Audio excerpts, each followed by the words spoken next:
Então tá. Então, autonomia.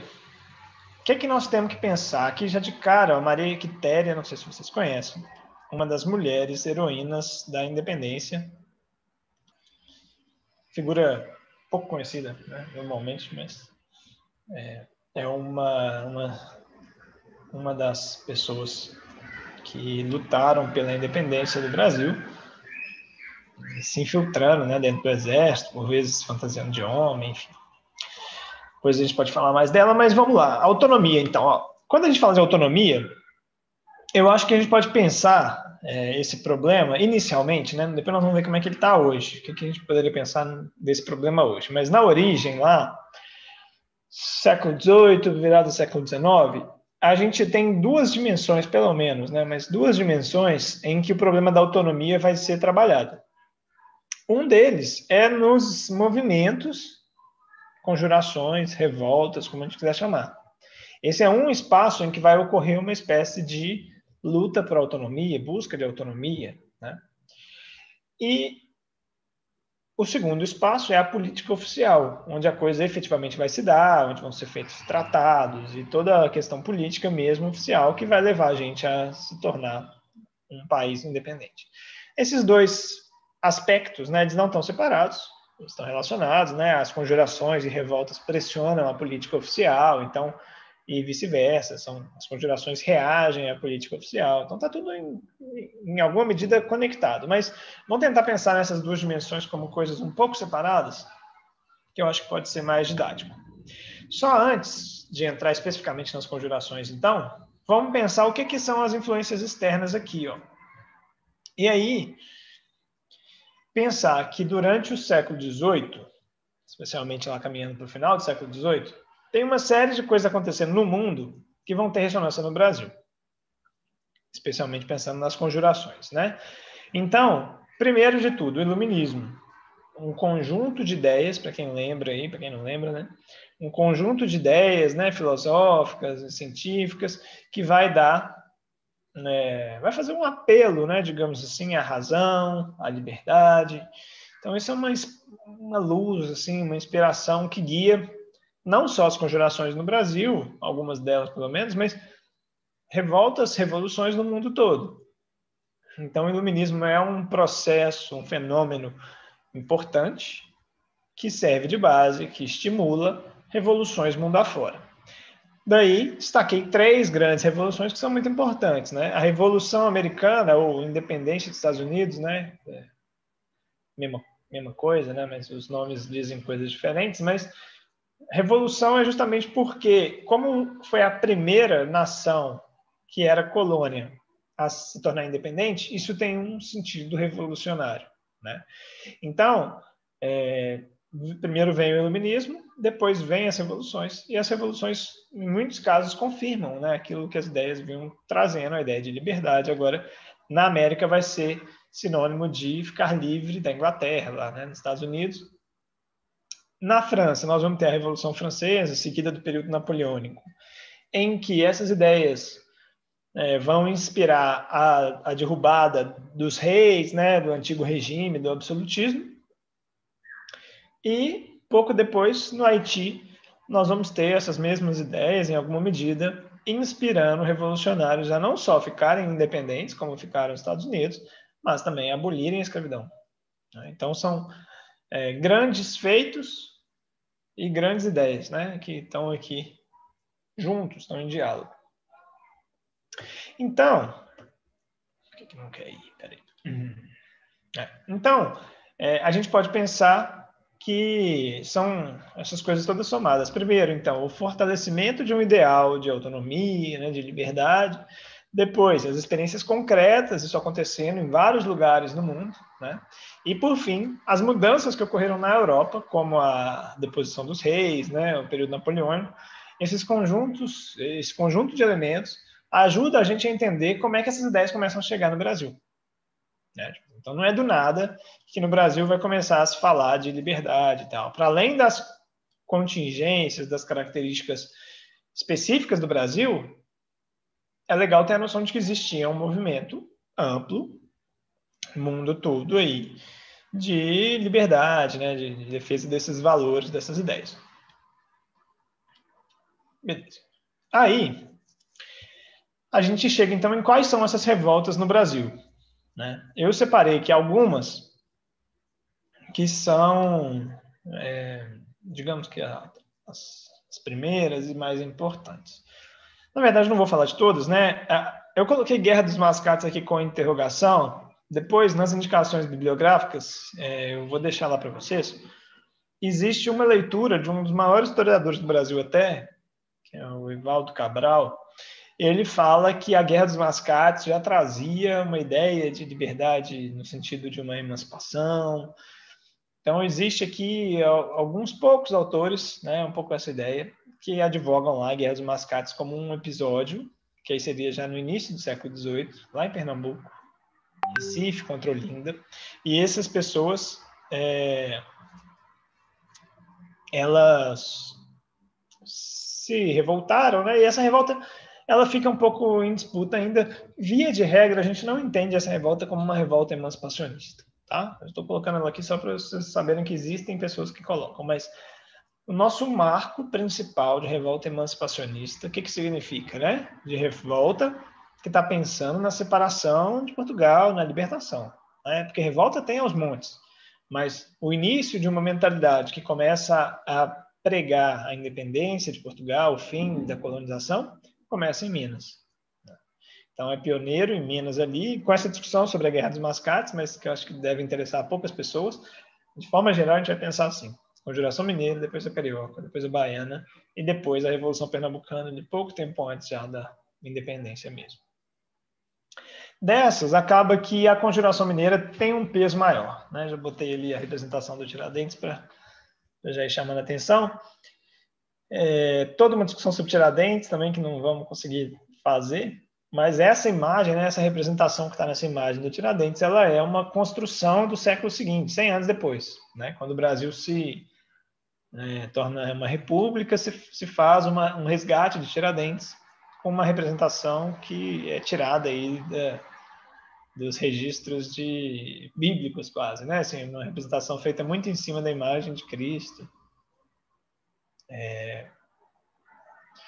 Legal, Vinícius falando sobre a poesia linda do João Cabral de Melo Neto, que inclusive é irmão do Evaldo Cabral de Melo Neto, que eu estou dizendo que é um dos maiores historiadores do Brasil, e que eleva, né, a Guerra dos Mascates a uma guerra quase que emancipacionista também. Interessante, depois eu vou procurar o Alto do Frade. A gente pode incluir nas indicações do curso no final.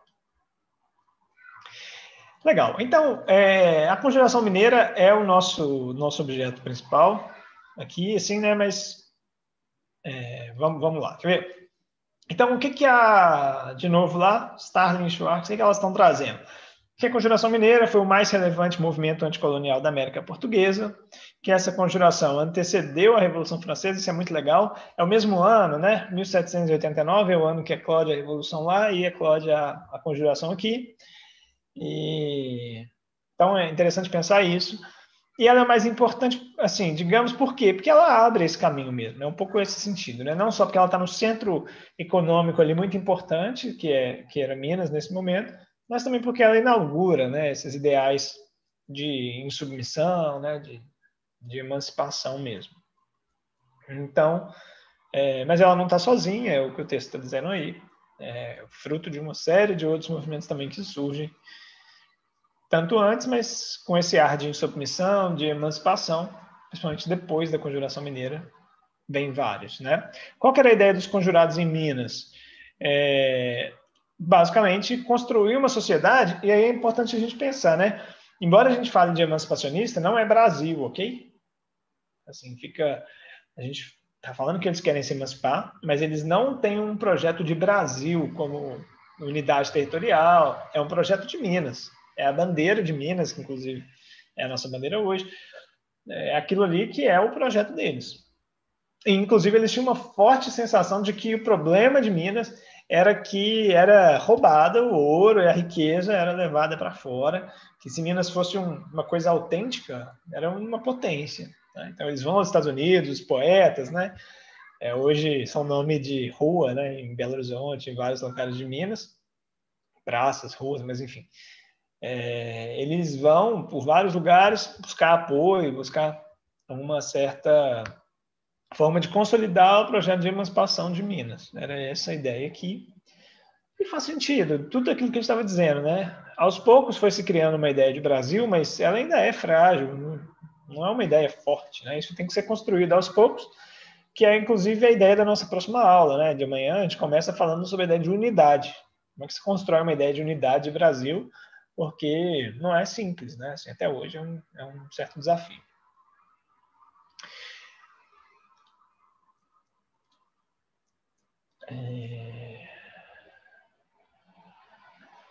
Ah, beleza. O fato do Frade é sobre a Revolução Pernambucana. Legal. Pois é, e a Revolução Pernambucana. Aí são as diferenças, assim, né? Existem aspectos mais específicos de cada uma dessas revoltas. A Conjuração Carioca menos, ela não tem assim nenhuma inovação muito grande, mas a Conjuração Baiana ela inaugura a preocupação com a questão escravocrata, né? Então ela já traz ali, se acredita, né? Tem uma certa discussão, mas de forma geral a gente acredita que a Conjuração Baiana tinha como uma das suas bases a ideia de abolição da escravidão, né? Então também é a mesma ideia da Mineira, também queria construir um projeto de Bahia, né? Não é um projeto de Brasil, mas é um projeto de Bahia, mas que já incluía setores populares, coisa que em Minas ainda não se conseguia fazer, né? Então ainda era um projeto um pouco elitista, né? Nos limites da época. Na Bahia já se expande isso, já se inclui os negros, é um projeto emancipacionista também com esse viés abolicionista. E Pernambuco já tem também um caráter, começa a trazer mais forte a ideia de não só a ideia de república, né, mas tem uma forte repulsa ao Rio de Janeiro como centro, né, isso nós vamos falar depois também, mas a Revolução Pernambucana traz muito isso, né, uma insatisfação com a centralidade assumida pelo Rio de Janeiro, justamente por ser a sede, a capital, mas depois a sede da coroa, né, da família real. Nós vamos falar disso hora que fala da família real aqui. Aqui, só para a gente entender ainda sobre a Conjuração Mineira, então, o que estava acontecendo? A gente já antecipou um pouco lá atrás, né, na primeira aula, mas olha só, a população de Minas pulou já na metade do século, eu peguei os dados aqui meio pela metade, mas já na metade do século, em 1742, era 174 mil. No final do século, já tinha mais que dobrado.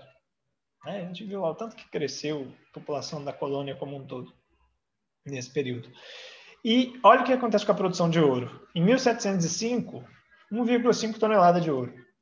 1754, 15,8. Em 1799, 4,4. Ou seja, a produção de ouro começa pequena, cresce e muito rapidamente volta ao patamar do início do século.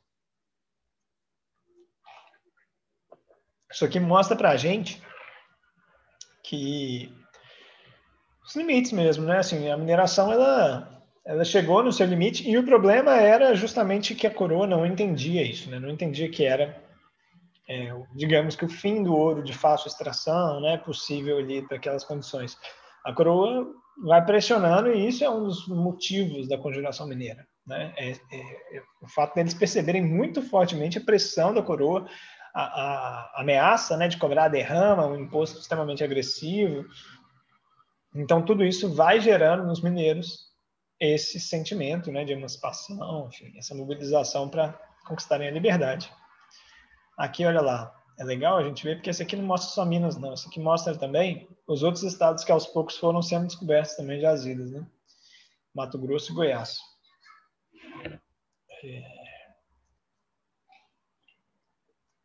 Aqui também tem um fato interessante, que é a Guerra dos Emboabas, nem coloquei, né? Mas que é a guerra entre os primeiros que chegam, né, nas minas, que queriam ter o monopólio da extração de ouro, e os que chegam depois, né, os estrangeiros ou emboabas, que querem também explorar, e a coroa precisa intervir, precisa criar um mecanismo de divisão das terras, né?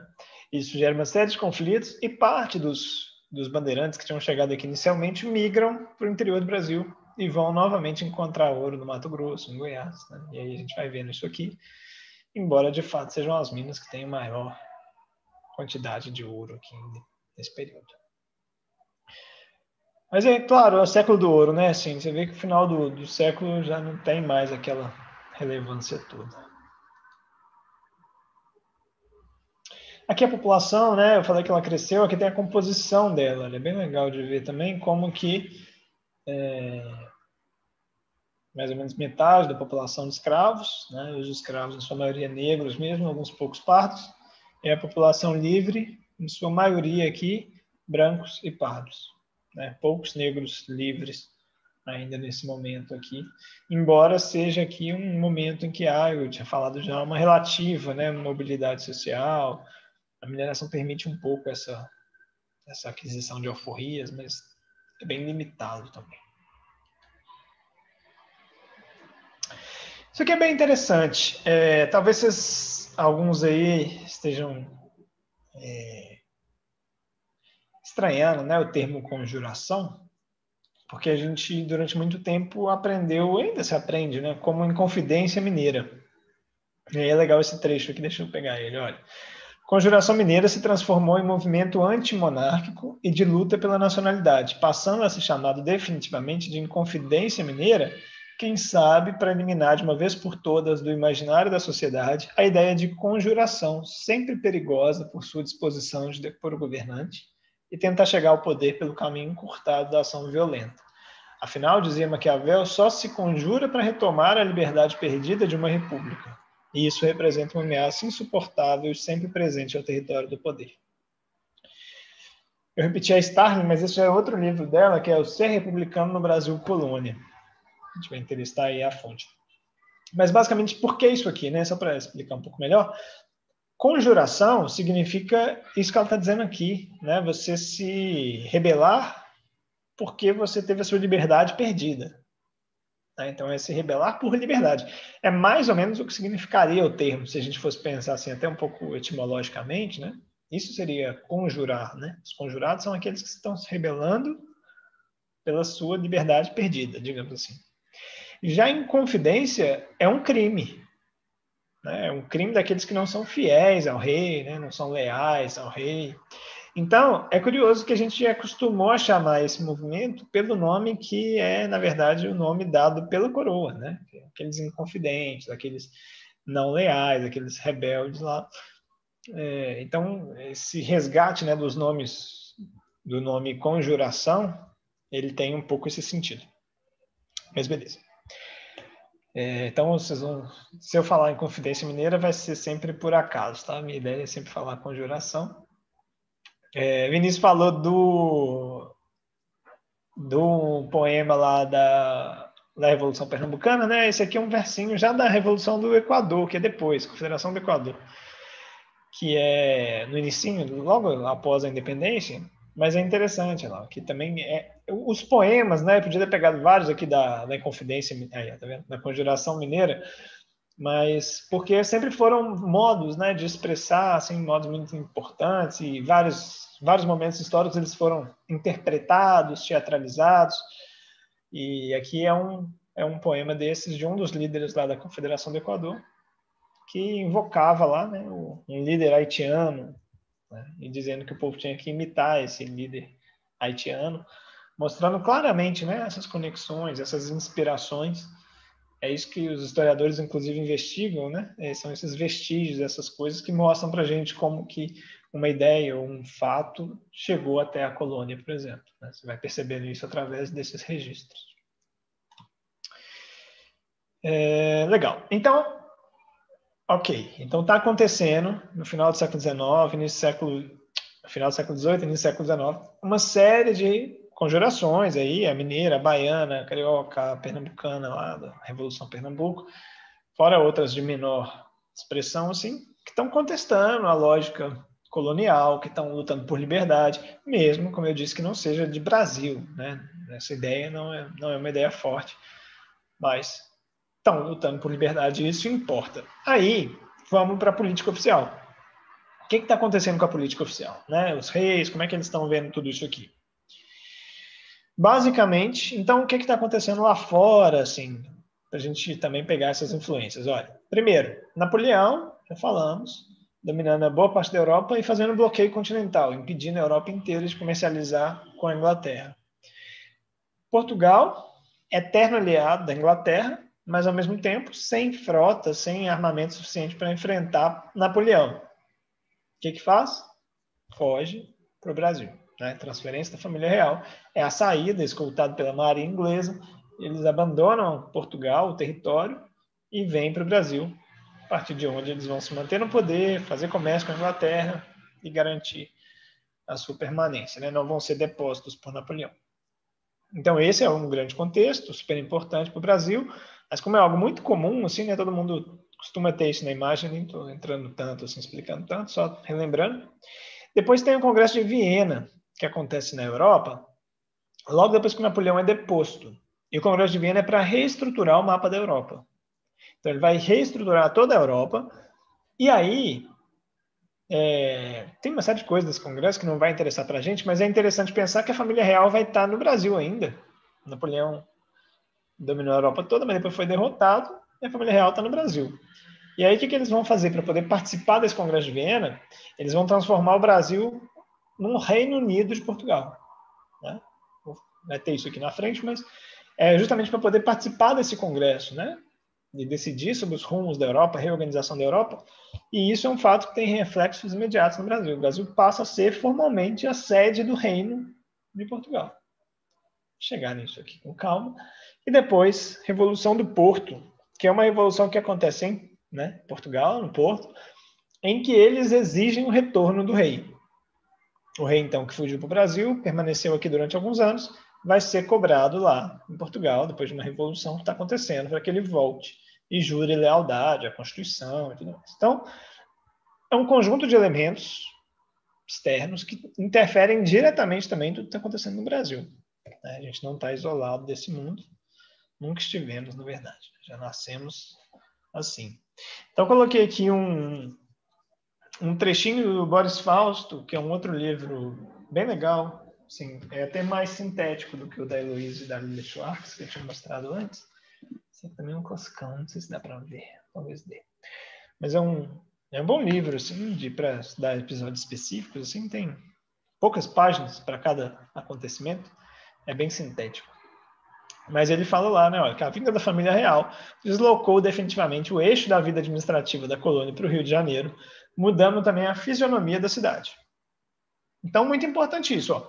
A gente já estava falando que o eixo econômico com a mineração já estava descendo do Nordeste, Pernambuco e tal, para Minas.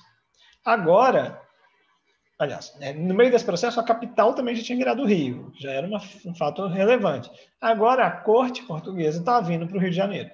Então, assim, não tem comparação o que vai acontecer no Sudeste, mas especialmente no Rio, em comparação com o Nordeste do Brasil. E aí, por isso que eu estava dizendo que algumas daquelas revoltas, principalmente lá de Pernambuco, tem a ver com isso. Tem a ver com uma insatisfação, com um abandono quase completo que acontece com essas províncias do Nordeste, né, que vão sendo deixadas à própria sorte. Muitos vêm para Minas buscar sorte, tentar a mineração e tudo. Agora vai vir a coroa para o Rio e o Nordeste vai ficando, assim, digamos que abandonado nesse processo aqui.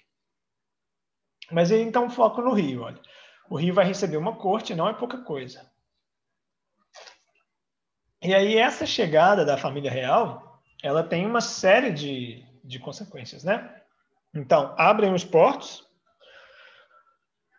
o Rio vai recebendo produtos do mundo inteiro agora, então. Uma coisa que não existia, né? Só para reforçar, nações que são colônia, igual eu tinha falado no início, elas têm um exclusivo comercial, elas só comercializam com a sua metrópole. Então, o Brasil inteiro só podia comercializar com Portugal até então. E de Portugal, os produtos iam para qualquer outro lugar. Aqui, agora, o Brasil comercializa direto com qualquer outro país do mundo. Faz sentido, afinal de contas, Portugal está sob domínio de Napoleão e a corte está aqui no Brasil. Mas isso é legal para a gente pensar que, para muitas pessoas, 1808, né, que é o ano que a família real vem para o Brasil, já é o ano da independência. Assim, já está acontecendo a independência, mesmo que não oficialmente. Mas é por isso, porque a mudança é muito, muito, muito grande. Né? Fortalece, então, o que eu já vim dizendo, essa oposição entre o Rio e o Brasil. Muito grande essa oposição, porque agora os investimentos no Rio são enormes. Né? A dinâmica do Rio é uma, do resto do Brasil é outra, especialmente regiões mais afastadas, né, como o Nordeste. E aí, um outro elemento, olha, começa a existir uma oposição entre os proprietários rurais tradicionais, lá, os mesmos senhores de engenho, né? E os comerciantes. Boa parte dos comerciantes tinham interesse naquele sistema fechado, porque eles tinham vantagens, eles tinham benefícios de exclusivo do comércio. A hora que você abre o país para o mundo inteiro, digamos assim, esses comerciantes perdem muito do lucro que eles tinham até então. Então, é curioso pensar isso, que a independência ela também é fruto de um conflito, digamos que entre classes sociais. A gente não costuma estudar isso assim, né? Mas se eu não me engano, é o Caio Prado Júnior, que ele faz um paralelo. Ele fala assim, olha, a gente poderia imaginar que esses proprietários rurais é como se fosse uma espécie de nobreza, pensando lá na Europa, né, um paralelo. Então, são aqueles que já estão na Terra há muito tempo, que já, né, estão aqui na colônia e tal. E os comerciantes seriam uma espécie da burguesia emergente, surgindo e tal. Só que a lógica é o inverso, né? Tipo assim, são os comerciantes que não querem as mudanças, são eles que não querem abrir portas e tal, eles que querem garantir suas vantagens. Ali, os proprietários rurais, essa antiga aristocracia, tem interesse na independência. Então, ocorre um conflito entre esses grupos que a gente sabe acabou levando, de fato, para a independência. Mas vamos ver um pouquinho mais do Rio aqui, ó. Algumas coisas, olha, abertura dos portos, já falamos, né? Criação do Banco do Brasil, o Banco do Brasil que está aí até hoje, né? Criado aqui. Abertura de uma série de vias, inclusive aqui já atrás tem toda uma reflexão sobre como que aqui já começa-se a estruturar os aglomerados, né? As favelas nesse processo, né? Muito elitista, de abrir vias, construir vias capazes de abrigar aquela elite portuguesa que chegava e com isso expulsar as pessoas do centro. Mais na frente tem outro processo parecido com a revolta da vacina, né? O combate à varíola, que também expulsa as pessoas. Então são vários processos, mas aqui já dá para pensar nesse aqui. Criação de museus, teatros, bibliotecas, né? Então tem todo um conjunto de elementos mesmo, culturais aqui que estão sendo criados. E aqui não é específico do Rio, mas o que eu já tinha dito, elevação do Brasil a Reino Unido de Portugal e Algarve. Então agora é um reino só. E, curiosamente, né, o Brasil é a sede desse reino. Então é como, não é bem isso, mas é como se o Brasil estivesse se transformando na metrópole e Portugal estivesse se tornando na colônia. É quase isso, porque assim, a relevância do Brasil é muito grande, Portugal está isolado, sob domínio lá de Napoleão durante boa parte desse período, e o Brasil está recebendo a corte, está com o comércio aberto para o mundo. Então, assim, é uma mudança muito, muito grande mesmo, isso aqui que está acontecendo entre no início do século XIX, né? Vamos dizer assim. Eu tinha separado isso aqui, mas eu não consegui dar zoom, né? Aí não está muito bom. Mas aqui é basicamente mostrando, depois eu mando o slide, vocês vão conseguir ver melhor. Mas basicamente mostrando né, o conjunto de coisas que foram criadas aqui nesse período, inclusive dentro do mapa do Rio.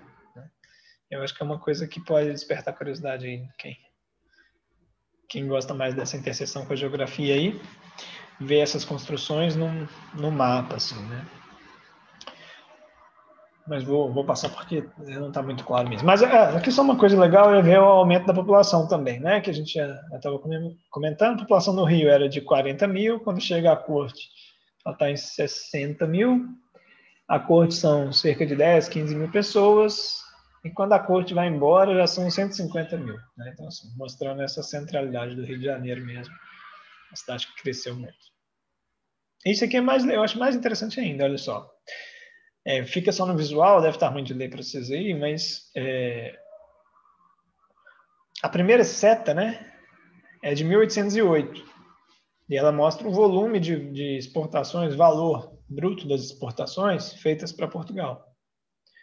E aí cada cor é um produto diferente, né? O laranja é o açúcar, o amarelo é o ouro, o branco é o algodão, e assim vai. A primeira seta, então, é de 1808 e a segunda é de 1819, tipo, 10 anos depois, digamos assim, que a coroa já estava aqui. E basicamente o que você vê? Que o fluxo de mercadorias para Portugal secou, né? Assim, caiu dramaticamente. Então, a riqueza que o Brasil gerava para Portugal, ela vai sumindo.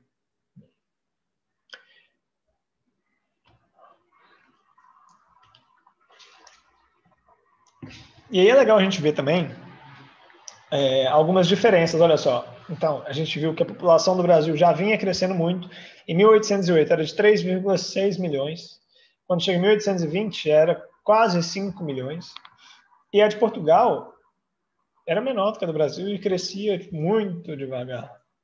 Então, em termos de área, a gente não precisa nem dizer, né? Mas coloquei aí os números só para vocês verem. A área de Portugal é 90 mil quilômetros quadrados, aproximadamente, e a do Brasil 8 milhões de quilômetros quadrados. Né? Isso na época, hoje ainda é mais. Mas, então, assim, a irrelevância de Portugal vai ficando gritante, né? Assim, diante dessa situação, o Brasil vai se mostrando mesmo, se colocando muito mais forte do que Portugal. E aí, eu disse antes lá que em Portugal houve a Revolução do Porto, né? E o que era essa Revolução do Porto? Basicamente, os portugueses querendo, né? Assim, digamos assim, os portugueses fizeram uma revolução lá, depois que Napoleão é derrotado e tudo. Eles querem reorganizar Portugal, eles aceitam a monarquia, mas eles querem uma monarquia que jure a Constituição, mais ou menos, é uma simplificação, mas mais ou menos nos moldes da Inglaterra, né? Em que você tem uma monarquia constitucional, não é absolutismo. Então, eles estão fazendo isso lá. E aí, qual que é a ideia deles? Volta o rei. Primeira coisa é isso. O mais básico é, o rei tem que voltar. Beleza, o rei topa voltar. Só que o problema é que, além de querendo que o rei volte, eles queriam restaurar no Brasil o modelo pré-1808. Então, existia uma pressão recolonizadora. Né? Voltar a relação com o Brasil nos moldes em que ela se deu lá atrás. E isso, assim, é inviável. Né? Quem sabia o que estava acontecendo no Brasil, estava vivendo ali a realidade brasileira, sabia que isso não era uma saída razoável. Tanto que o próprio rei faz o quê? Topa voltar para Portugal, gerar a Constituição, mas deixa o filho. Né? E há aquela frase célebre, né, que supostamente ele diz: faça a revolução antes que o povo a faça, né? Alguma coisa nesse sentido, porque justamente ele sabia que, enfim, se pesasse muito a mão para recolonizar, ia acabar estourando revolta em vários lugares, do que era o Brasil ia virar um tanto de coisa separada. Né? Então, nesse meio de caminho, tem uma série de discussões, vários projetos. Eu vou deixar no final, vocês vão ver, mas eu indico muito que vocês assistam, quem gosta, né, desse tema. O Nerdologia, não sei se devem conhecer, mas é um canal no YouTube que fala de temas diversos, mas de história também. Né? E aí, o Felipe Figueiredo tem um episódio lá sobre a independência do Brasil, que é muito legal, que ele mostra as várias ideias que surgiram, né, de um império conjunto, assim como existia o austro-húngaro, poderia ter o Império Luso-Brasileiro, né, um rei, mas dois países independentes, ou o contrário. Enfim, surgiram várias ideias, pessoas saíram do Brasil, foram para Portugal participar das discussões lá, mas digamos que não há muito acordo. Né? No fim das contas, o que acontece é uma pressão lá de Portugal para que o rei volte, ou para que, enfim, ceda e aceite essa ideia mais recolonizadora, até que você tenha a ruptura. Botei o quadro clássico, vocês já devem ter visto, Pedro Américo, essa visão idealizada da Constituição, da independência, né? Mas a gente sabe que não foi exatamente assim. Que, na verdade, primeiro, é uma série de eventos, existe, aparentemente, né, o Grito do Ipiranga, mas ele não é nada, não tem nenhum glamour nesse grito, e também não é o ponto final da independência. Né? Aí você tem vários processos que vão sendo negociados, você tem guerra, e essa é uma coisa importante a gente lembrar, né? Porque a gente tende a achar também que a nossa independência não tem guerra, não tem conflito, né? Então isso também não é verdade. São várias batalhas que acontecem ao longo do território brasileiro, né? Botei aqui algumas delas, mais um poeminha aqui que chama, né, para a guerra, as armas, né? Se os reis não atendem à razão, então cederão as armas, né? Isso é um trecho encontrado também da independência. A Maria Quitéria, aí, de novo, voltando como uma representante dessa proposta, enfim, dessas guerras, né? Especialmente na Bahia, né? A Batalha de Pirajá, na Bahia, até hoje se comemora a independência na data da Batalha de Pirajá, porque realmente teve uma relevância muito grande, foi onde a resistência portuguesa foi maior.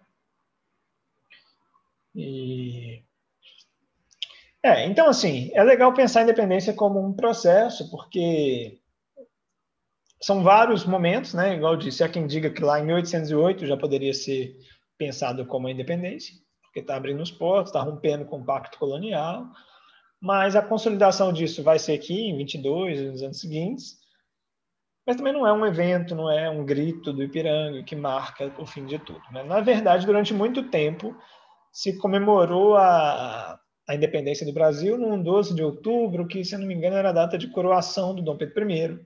E aí, quando a monarquia acaba, essa data para de ser comemorativa, porque não fazia sentido, né, comemorar a coroação de imperador. E aí se usa o 7 de setembro, mas fazem parte, né, da construção de uma nacionalidade, esses símbolos, mas eles não são absolutos, né? A gente precisa, para entender a história, precisa fugir um pouco dessas datas assim muito sepulcrais, né? 7 de setembro de 1822 e tal. Inclusive, esse é o quadro lá da coroação de Dom Pedro I. É a pintura, né? Beleza. Então, para fechar,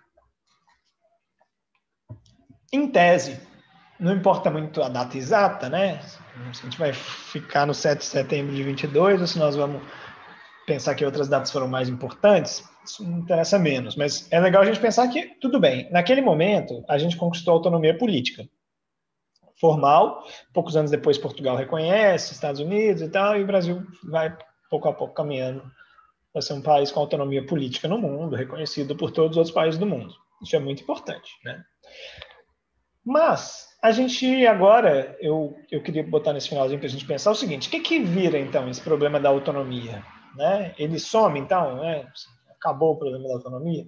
Eu diria que não. Aí eu acho que a autonomia ela continua sendo um problema em duas dimensões. Por isso que eu coloquei aqui para encerrar esses dois elementos. Um é o que a gente vai continuar amanhã, que é o problema da unidade nacional.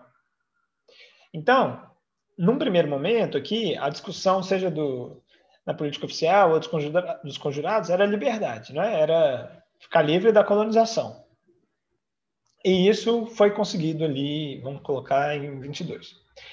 Só que agora surge um novo problema, que é o problema da unidade. Quer dizer, o Brasil vai ser aquilo tudo mesmo? O Brasil vai seguir o caminho do restante da América do Sul, por exemplo, que fragmentou e deu origem a vários países? Então, o problema da autonomia vai se transformando, em parte, no problema da unidade nacional, da integração, o debate sobre a centralização política, né? Porque aí começa também esse debate: a autonomia do Brasil, do Rio de Janeiro sobre o resto do Brasil, ou é a autonomia de cada província? Cada província tem que ter sua autonomia. Então, esse debate vai ser transformado. Aqui não existe mais assim, nenhum risco de recolonização, até existem algumas pessoas defendendo isso, mas não vai ser um risco efetivo.